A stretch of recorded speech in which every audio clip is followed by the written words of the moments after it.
10ನೇ ತರಗತಿಯಲ್ಲಿ 4 ಅಂಕದ ಪ್ರಶ್ನೆ ಇದು. P of X equal to 3x² minus X minus 4 ಈ ವರ್ಗ ಬಹುಪದೋಕ್ತಿಯ ಶೂನ್ಯತೆಗಳನ್ನು ಕಂಡುಹಿಡಿಯಿರಿ ಮತ್ತು ಸಹಗುಣಕಗಳ ನಡುವಿನ ಸಂಬಂಧವನ್ನು ತಾಳೆ ನೋಡಿರಿ ಅಂತ. ಮೊದಲು ಶೂನ್ಯತೆಯನ್ನು ಕಂಡುಹಿಡಿಮು.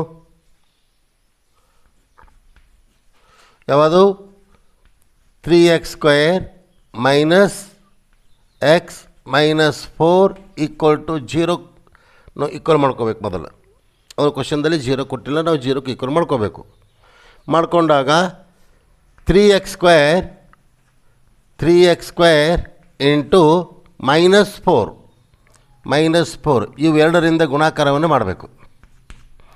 ಪ್ಲಸ್ ಇಂಟು ಮೈನಸ್ 3 4 12 x² ಇದಕ್ಕೆ ನಮಗೆ 2 ಅಪವರ್ತನವನ್ನು ಬೇಕು.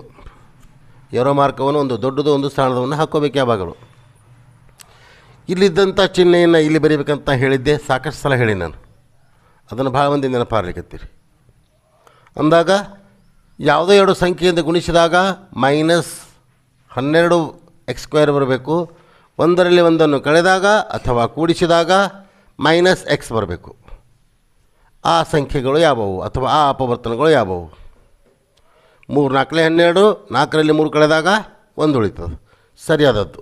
ಈ 3 ಮತ್ತು 4ರಲ್ಲಿ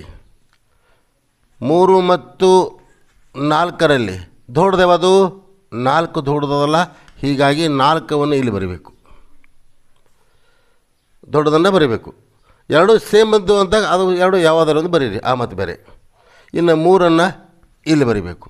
ಇದಿಷ್ಟೇ ಬರೋದು ಮುಗಿಲಿಲ್ಲ, ಇಲ್ಲಿ ಮೈನಸ್ ಬರಬೇಕಲ್ಲ. ಪ್ಲಸ್ ಇಂಟು ಮೈನಸ್ ಆಯಿತು ಅಂದ್ರೆ 4 3 12 ಆಯಿತು, ಅದು ಸರಿಯಾಗಾಯಿತು. ಇನ್ನು ಮೈನಸ್ ಇಂಟು ಪ್ಲಸ್ ಮೈನಸ್ ಅಂದರೆ ಕಳಿಬೇಕಾಯಿತು. 4ರಲ್ಲಿ 3 ಕಳೆದಾಗ 1 ಉಳಿತು, ಇಲ್ಲಿ 1 x ಅಂತಾದ. ಹೀಗಾಗಿ ನಾವು ಬರೆದಿದ್ದು ಸರಿಯಾದ. ಇಲ್ಲೊಂದು x ಕೊಟ್ಟೇವೆ ಅಂದರೆ ನಮ್ಮ ಕೆಲಸ ಹೆಚ್ಚು ಕಡಿಮೆ ಮುಗೀತು. ಇನ್ನು 3x² ಮೈನಸ್ ಎಕ್ಸ್ ಬರಿಬೇಕು. -x ಹೆಂಗೆ ಬರಿತೀವಿ ನಾವು? -4x ಪ್ಲಸ್ 3x ಈ ಥರನಾಗಿ ಬರಿತೀವಿ. -4x ಪ್ಲಸ್ 3x ಅಂದರೂ ಅಷ್ಟೇ, -x ಅಂದರೂ ಅಷ್ಟೇ. ಯಾಕೆ ಇದಿಷ್ಟು ಕ್ಲಿಯರ್ ಮಾಡ್ಕೊರಿ, ಆವಾಗ -x ಬಂದುಬಿಡ್ತದೆ. ದೊಡ್ಡ ಅಂಕಿ ಚಿಹ್ನ ಮೈನಸ್ಸೇ ಬರ್ತದೆ. ಇನ್ನು ನೆಕ್ಸ್ಟ್ ಉಳಿತೇನು? -4 equal to 0. ಏನು ಮಾಡಬೇಕು? ಈ ಸಮೀಕರಣದಲ್ಲಿ 2 ಗುಂಪುಗಳನ್ನಾಗಿ ಮಾಡ್ಕೋಬೇಕು. 2 ಗುಂಪುಗಳನ್ನು ಮಾಡ್ಕೋಬೇಕಾಗಿತ್ತು ಅಂದರೆ ನಾವಿಲ್ಲಿ 3x² ಮೈನಸ್ 4x ಅನ್ನೋದು ಒಂದು ಗುಂಪಾಯಿತು, ಪ್ಲಸ್ 3x ಮೈನಸ್ 4 ಅನ್ನೋದು ಮತ್ತೊಂದು ಗುಂಪಾಯಿತು. ಇಲ್ಲಿ ಕಾಮನ್ ತೊಗೋಬೇಕು. ಹೆಂಗೆ ಕಾಮನ್ ತೊಗೋಬೇಕು? ನೀವು ಇಲ್ಲೇ ಕಾಮನ್ ತೊಗೊಂಡು ಕಂಟಿನ್ಯೂ ಆಗಿ ಮಾಡ್ಕೋಬಹುದು, ಅಥವಾ ಸ್ವಲ್ಪ ಇದನ್ನು ಅಲ್ಟರ್ನೇಟಿವ್ನು ಮಾಡ್ಕೋಬೋದು. ನಾವು ಏನು ತೊಂದರೆ ಆಗೋದಿಲ್ಲ. ಇಲ್ಲಿ ಅಲ್ಟರ್ನೇಟಿವ್ ಮಾಡಿ ಮುಂದುವರಿಬೋದು. ನಾ ಅಲ್ಟರ್ನೇಟಿವ್ ಮಾಡಿ ಹೊರ ತೋರಿಸ್ತೀನಿ ನೋಡಿರಿ. 3x² plus 3x minus 4x minus 4 equal to 0. ಇಲ್ಲಿ ಕಾಮನ್ ತಗೋರಿ. ಇಲ್ಲಿ 3 ಅದ, ಇಲ್ಲಿ 3 ಅದ, 3 ಹೊರಗೆ ಬಂತು, ಹೌದಲ್ಲ? ಇಲ್ಲಿ x ಅದ, ಇಲ್ಲಿ x ಅದ, ಎಕ್ಸ್ನ ಹೊರಗೆ ಬಂತು. ಅಂದಾಗ 3xನ್ನು ಕಾಮನ್ ಆಯಿತು. ಪ್ಲಸ್ ಇಂಟು ಪ್ಲಸ್ ಎಷ್ಟು ಉಳಿತು? ಕೇವಲ x. ಪ್ಲಸ್ ಇಂಟು ಪ್ಲಸ್ ಆಯಿತು. ಅಂದಾಗ ಪ್ಲಸ್ ಇಂಟು ಪ್ಲಸ್ ಆಯಿತು. 3 1 3 x ಇಂಟು x² ಇನ್ನು ಇಲ್ಲಿ ಚಿಹ್ನೆ ಯಾವುದು ಬರೀಬೇಕು? ಈ ಚಿಹ್ನೆಗೆ ಗುಣಾಕಾರ. Plus into plus 3 ಎಷ್ಟಲೇ 3x 3x 1 3x, ಹೌದಾ? ಇನ್ನು ನೆಕ್ಸ್ಟ್ ಈ ಕಡೆ ಕಾಮನ್ ಯಾವುದದ? ಇಲ್ಲಿ 4 ಅದ, ಇಲ್ಲಿ 4 ಅದ. ಎಷ್ಟಕ್ಕೆ ಬರ್ತದೆ ಕಾಮನ್? ಇಲ್ಲಿ 4 ಬರ್ತದೆ. ಇಲ್ಲಿ ಮೈನಸ್ ಅದ, ಇಲ್ಲಿ ಮೈನಸ್ ಅದ, ಅಂದರೆ -4 ಕಾಮನ್ ಆಯಿತು. ಮೈನಸ್ ಇಂಟು ಮೈನಸ್ ಪ್ಲಸ್ ಆಯಿತು. 4 4 4 1 4 ಎಕ್ಸಕ್ಕೆ ಎಕ್ಸ್. 1 ಅನ್ನೋದಿಲ್ಲ ಅದ, ಎಕ್ಸ್ ಹಿಂದ್ಗಡೆ ಏನು ಇರಬೇಕಂದ್ರೆ 1 ಇರ್ತದೆ. ಇನ್ನು ಮೈನಸ್ ಇಂಟು ಮೈನಸ್ ಪ್ಲಸ್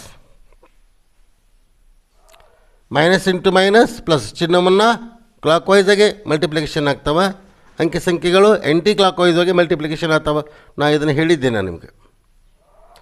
ಅಂದ್ರೆ ಎಷ್ಟಲೇ ಒಂದಲೇ ಈ ಎರಡೂ ಬ್ರಕೆಟ್ಗಳು ಸೇಮ್ ಬಂದು ಅಂದ್ರೆ ನಮ್ಮ ಕ್ರಿಯೆಯನ್ನು ಸರಿಯಾದಂಥ ಕ್ರಮದಲ್ಲಿ ಹೊಂಟದ ಅಂದಂಗೆ. ಸೇಮ್ ಬರ್ತದೆ ಅಂತ ತಿಳ್ಕೊಂಡು ಮೊದಲು ಬಿಡಿಸಿ ಇದು ತಂದಿಲ್ಲಿ ಬರೆದು ಬಿಡಬಾರ್ದು. ನಾವು ನಿಯಮಬದ್ಧವಾಗಿಯೇ ಮುಂದುವರಿಬೇಕು. ಹಿಂದಾಗಡೆ ಕನ್ಫರ್ಮ್ ಮಾಡ್ಕೊಳ್ಳಿಕ್ಕೆ ಎರಡೂ ಬ್ರಕೆಟ್ಗಳು ಒಂದೇ ಬರ್ತಿರ್ತಾವೆ.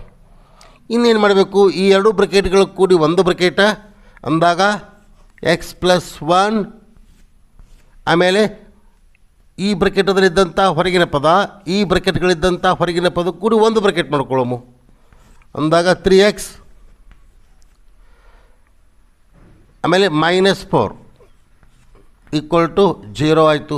ಈ 0 ಅನ್ನೋದು ಈ ಬ್ರಕೆಟ್ಗೂ ಸಂಬಂಧಪಡ್ತು, ಈ ಬ್ರಕೆಟ್ಗೆ ಸಂಬಂಧಪಡ್ತು ಅಂದಾಗ x+1 = 0 ಆಯಿತು. ಮತ್ತೇನಾಯಿತು,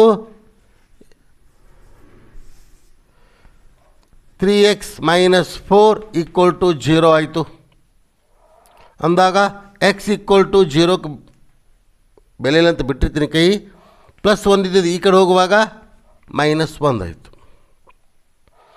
ಇಲ್ಲಿ 3x = 4 -4 ಇದ್ದಿದ್ದು ಈ ಕಡೆ ಬರುವಾಗ +4 ಆಯಿತು ಅಂದಾಗ ಇಲ್ಲಿ ಹಿಂದೆ ಚಿಹ್ನೆ ಏನದ ಪ್ಲಸ್ ಅದು. x = 4/3 ಯಾಕೆ ಅಪಾನ್ ಬಂತು, 3 ಮತ್ತು ಎಕ್ಸ್ನ ಮಧ್ಯದಲ್ಲಿ ಇಂಟು ಇರ್ತದೆ. = ಈ ಕಡೆ ಬರುವಾಗ ಗುಣಾಕಾರದಿದ್ದು ಭಾಗಾಕಾರದಲ್ಲಿ ಆಗ್ತದೆ. ಭಾಗಾಕಾರದಲ್ಲಿ ಬರ್ದಂಗೆ ಆಯಿತು. ಹೆಂಗೆ ಭಿನ್ನರಾಶಿ ಒಂದು ಭಾಗಾಕಾರದ ರೂಪ. ಹೀಗಾಗಿ ಇಲ್ಲಿ x = ಎಷ್ಟಾಯಿತು, x = -1 ಅನ್ನೋದು ಇದು ಒಂದು ಮೂಲ ಆಯಿತು, ಶೂನ್ಯತೆ ಆಯಿತು. ಇನ್ನು ಇಲ್ಲಿ ಇನ್ನೊಂದು ಶೂನ್ಯತೆ ಅದ, x = 4/3 ಅಂತದ, ಇದು ಒಂದು ಶೂನ್ಯತೆ ಆಯಿತು. ಎರಡು ಶೂನ್ಯತೆಗಳು ಬಂದು. ಈ ಶೂನ್ಯತೆಗಳನ್ನು ಮತ್ತು ಸಹಗುಣಕಗಳ ನಡುವಿನ ಸಂಬಂಧವನ್ನು ತಾಳೆ ನೋಡಿ ಅಂತದ. ತಾಳೆಯನ್ನು ನೋಡಬೇಕು. ಹೆಂಗೆ ನೋಡೋದು, ತಾಳೆ ನೋಡೋದು, ಸಹಗುಣಕಗಳ ನಡುವಿನ ಸಂಬಂಧದ ತಾಳೆ, ಸಹಗುಣಕಗಳ ನಡುವಿನ ಸಂಬಂಧದ ತಾಳೆ, ಸಹಗುಣಕಗಳ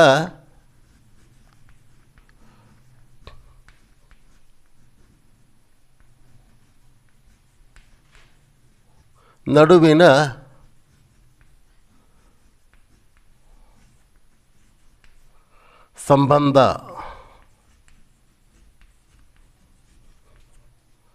ಸಂಬಂಧದ ತಾಳೆಯನ್ನು ನೋಡಬೇಕಾಗ್ಯದ. ಹೆಂಗಪ್ಪ, ಇದು ಏನಾಯಿತು, ಒಂದು ಅಲ್ಫಾ ಆಯಿತು, ಇದೇನಾಯಿತು ಬೀಟಾ ಆಯಿತು.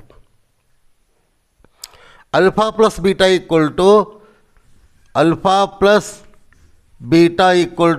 ಪ್ಲಸ್ ಬೀಟಾ ಕೊಡಿದಾಗ ಇದರದ್ದು ರೂಪ ಯಾವ್ದಾಗ್ತದೆ, -b/a ರೂಪಕ್ಕೆ ಬರ್ತದೆ. -b/a ರೂಪಕ್ಕೆ ಬಂತು. ಅಲ್ಫಾ ಅಂದರೆ ಎಷ್ಟು, ನೋಡ್ರಿ, -1 ಆಯಿತು. ಬೀಟಾ ಅಂದ್ರೆ 4/3 ಆಯಿತು, ಹೌದಲ್ಲ. ಅಲ್ಫಾ ಪ್ಲಸ್ ಬೀಟಾ ಅಂದೀವಿ ಅಂದಾಗ -1 ಪ್ಲಸ್ ಬೀಟಾ ಅಂದ್ರೆ 4/3 ಆಯಿತು. ಮೈನಸ್ ಬಿನ ಬರಿಬೇಕಿಲ್ಲಿ. ಬಿ ಅಂದರೆ ಯಾವುದು, ಇದು ax² bx + c ಅದ ಅಂದಾಗ ಇದು ax² bx ಆಯಿತು. bx ಅದು ಏನಾಯ್ತು ಇಲ್ಲಿ, bxದಲ್ಲಿ b ಅಂದರೆ ಏನಾಯಿತು, -4 ಆಯಿತು.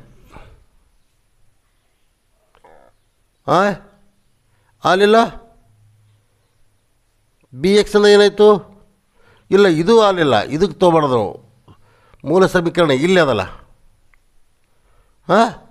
ಬಿ ಅಂದರೆ ಎಷ್ಟಾಯ್ತು ಇಲ್ಲಿ, ಏನು ಇರಿಕಂದ್ರೆ 1 ಇರ್ತದ ಅಂದಾಗ ಬಿ ಅಂದರೆ ಎಷ್ಟಾಯಿತು, ಬಿ ಅಂದಾಗ 1 ಆಯಿತು, ಹೌದಲ್ಲ. ಯಾವುದು -1 ಆಯಿತು. -1 ಎ ಅಂದರೆ ಎಷ್ಟು, 3 ax² ಬರ್ತದಲ್ಲ. ಎ ಅಂದಾಗ 3 ಆಯಿತು. ಇದನ್ನು ಸ್ಥಳೀಕರಿಸ್ಕೊಂಡು ಸರಳೀಕರಿಸಿದಾಗ ಒಂದಕ್ಕೊಂದು ಇಕ್ವಲ್ ಆಗಬೇಕಲ್ಲ.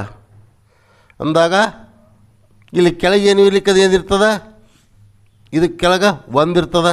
ಲಸ ಎಷ್ಟು ಬಂತು? 3 ಬಂತು. 1 ಎಷ್ಟಲೇ 3, 1 3ಲೇ, 3 ಎಷ್ಟಲೇ 3, 3 1ಲೇ, ಅಂದ್ರೆ -1 3ಲೇ,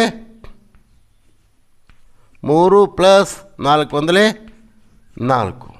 ಇನ್ನು ಈ ಕಡೆ ಮೈನಸ್ ಇಂಟು ಮೈನಸ್ ಪ್ಲಸ್ 1/3 ಆಯಿತು. ಇನ್ನು ಈ ಕಡೆ ನೋಡಿರಿ, ಮೈನಸ್ ಇಂಟು ಪ್ಲಸ್ ಮೈನಸ್ ಆಗ್ತದೆ. 4ರಲ್ಲಿ 3 ಮೈನಸ್ ಮಾಡಿದಾಗ ಎಷ್ಟು ಉಳಿತು? 1 ಉಳಿತು. /3ಕ್ಕೆ 3 ಆಯಿತು. ದೊಡ್ಡ ಅಂಕಿ ಚಿಹ್ನೆ ಪ್ಲಸ್ ಕೊಟ್ಟಿವಿ. ಇನ್ನು ಈ ಕಡೆ 1/3. Therefore alpha plus beta = -b/a match ಆಯಿತು. ಲೆಫ್ಟ್ ಮತ್ತು ರೈಟ್ ಅಥವಾ LHS = RHS ಆಯಿತು. ಇದು ಪರ್ಫೆಕ್ಟ್ ಆಯಿತು. ಇನ್ನೂ ಮುಗಿಲಿಲ್ಲ. ಏನಾಯಿತು? ಇನ್ನೊಂದು ಸ್ವಲ್ಪ ಅದ. ಅಲ್ಫಾ ಪ್ಲಸ್ ಬೀಟಾ ಆಯಿತು. ಅಲ್ಫಾ ಬೀಟಾ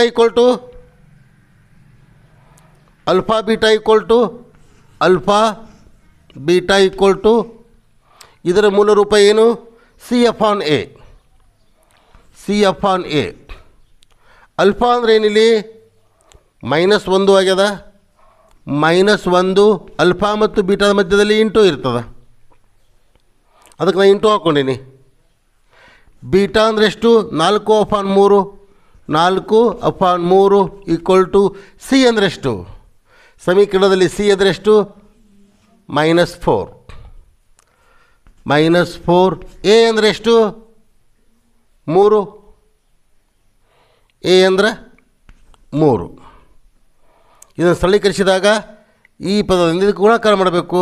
ಇಲ್ಲಿ ಮೈನಸ್ ಅದ, ಇಲ್ಲಿ ಪ್ಲಸ್ ಅದ. ಮೇಲಿನ ಮೇಲೆ ಗುಣಾಕಾರ, ಕೆಳಗಿನ ಕೆಳಗೆ ಗುಣಾಕಾರ. ಮೈನಸ್ ಇಂಟು ಪ್ಲಸ್ ಮೈನಸ್ ಆಯಿತು. ಅಂದರೆ ದೊಡ್ಡ ಕಿಚ್ಚಿನ ಕೊಡೋಂಗಿಲ್ಲ, ಯಾಕೆ? ಇಂಟು ಅದಿಲ್ಲಿ 1 4ಲೇ 4/3 = -4/3. ಎರಡು ಕಡೆ ಸೇಮ್ ಬಂತು. ಅಂದಾಗ ಅಲ್ಫಾ ಬೀಟಾ = C/A ಅಂದ್ರೆ -4/3 ಆಯಿತು. ಹೀಗಾಗಿ ಇದನ್ನು ತಾಳೆ ನೋಡ್ದಂಗೆ ಆಯಿತು. ಅಂದರೆ ಈ ಥರನಾಗಿ ಬಂತು ಅಂದಾಗ ನಮ್ಮ ಲೆಕ್ಕವನ್ನು ಸರಿಯಾದಂಥ ಪದ್ಧತಿಯಲ್ಲಿ, ಸರಿಯಾದಂಥ ಕ್ರಮದಲ್ಲಿ ಮುಂದುವರಿಲಿಕ್ಕೆ ಅಂತ ಹೇಳ್ಬೋದು. That's all.